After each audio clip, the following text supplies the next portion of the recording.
નમસ્કાર, હું રાજેશ રાઠવા. છોટાઉદેપુર જિલ્લો એમાં 3 વિધાનસભા બેઠકોની આજે ચૂંટણી યોજાનાર છે.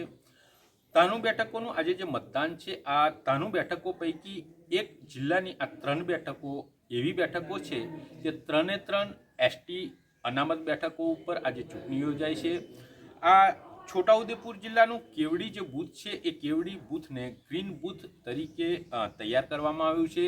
જિલ્લા ચૂંટણી તંત્ર મતદારોને આકર્ષવા અને છોટાઉદેપુરની ઓળખ જે છે એ ઓળખને ઊભા કરવા માટેના પ્રયત્નો કર્યા છે. અહીંયા આ ગ્રીન બૂથની અંદર જે છોટાઉદેપુરના જંગલી પ્રાણીઓ જે ખાસ કરીને કેવડી ફોરેસ્ટ વિભાગમાં જોવા મળે છે એવા જે પ્રાણીઓ છે એમની આકૃતિઓ અને અહીંયા વાંસમાંથી બનાવેલા બધા જ ફર્નિચરને મતદારોને બેસવા માટે આ જે વ્યવસ્થા ઊભી કરવામાં આવી છે. આજે આકાશવાણીના જે લખનૌથી એટલે યુપીમાં આકાશવાણીને સંભાળે છે આખું યુપી રાજ્ય, એ આ છોટાઉદેપુરની મુલાકાતે આવ્યા છે. એમની સાથે હિન્દીમાં વાત કરીશું. सर, आप कहाँ से आए, आपका परिचय दीजिएगा. देखिए, मैं सुशील चंद्र तिवारी हूँ और मैं आकाशवाणी समाचार के लिए उत्तर प्रदेश कवर करता हूँ. लखनऊ बेस्ड हूँ और गुजरात चुनाव की कवरेज के लिए मैं इस बार यहाँ पर हूँ और ख़ास तौर पर छोटा उदयपुर में ज़रूर आया हूँ क्योंकि ये आदिवासी बहुल क्षेत्र है. इस दौर में जो चुनाव हो रहा है उसमें इकलौता ऐसा ज़िला है जिसकी सभी तीनों विधानसभा सीटें जो हैं वो एसटी के लिए, शेड्यूल ट्राइब के लिए, आदिवासियों के लिए आरक्षित हैं.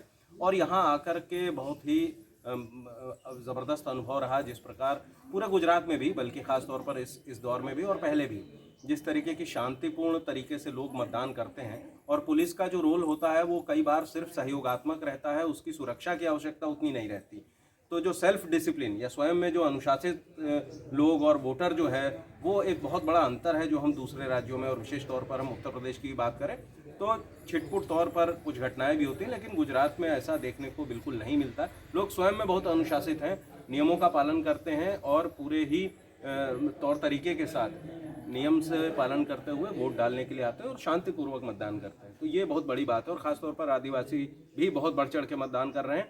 उदयपुर अभी तक, छोटा उदयपुर जो है वो मतदान के मामले में इस पूरे चरण में सबसे आगे है और मुझे उम्मीद है कि मतदान खत्म होने तक आगे ही रहेगा. सर, आप छोटाउदेपुर आए, ऐसी कोई क्या वजह थी कि आपको छोटाउदेपुर ही पसंद करना पड़ा? देखिए, गुजरात की आमतौर पर जब कहीं चर्चा होती है तो एक विकसित राज्य के तौर पर चर्चा होती है, एक औद्योगिक राज्य के तौर पर चर्चा होती है. लेकिन जो गुजरात का बहुत बड़ा ऐसा इलाका है जो आदिवासी बहुल है, जहां अभी भी विकास उस तरीके का नहीं हुआ है. जब हम बात करते हैं सूरत की बात करते हैं, टेक्सटाइल इंडस्ट्री की बात करते हैं, अहमदाबाद की बात करते हैं, बहुत घनी पॉपुलेशन वाले इलाके, शहरी इलाकों की बात करते हैं, तो गुजरात की एक ही तस्वीर हम लोगों के सामने आमतौर पर जो बाकी देश है, देश के हिस्से हैं, उसमें लोग एक अलग नज़रिए से देखते हैं. गुजरात का जो पैमाना है वो शहरीकरण का पैमाना है, उद्योग धंधों का पैमाना है. लेकिन एक ऐसा बड़ा पक्ष है, 27 सीटें हैं यहाँ पर जो कि आदिवासी के लिए, क्षेत्रों के लिए आरक्षित हैं. तमाम ऐसे ज़िले हैं जो आदिवासी बहुल हैं और उनकी चर्चा कम होती है. इसलिए इस बार हमारा ये उद्देश्य था कि हम उन इलाकों में भी जाकर के देखें कि वहाँ की प्रगति कैसी है और एक सिक्के का दूसरा पहलू दिखाने की कोशिश करें. जी, એમણે ખૂબ સરસ વાત કરી કે છોટાઉદેપુર જે વિધાનસભાની બેઠક ઉપર સૌથી વધારે મતદાન આજે 12 વાગ્યા સુધીમાં પૂરી તાનુસી વિધાનસભાની બેઠકોમાં છોટાઉદેપુર જિલ્લાનું જે મતદાન છે એ સૌથી આગળ છે એવી વાત કરી.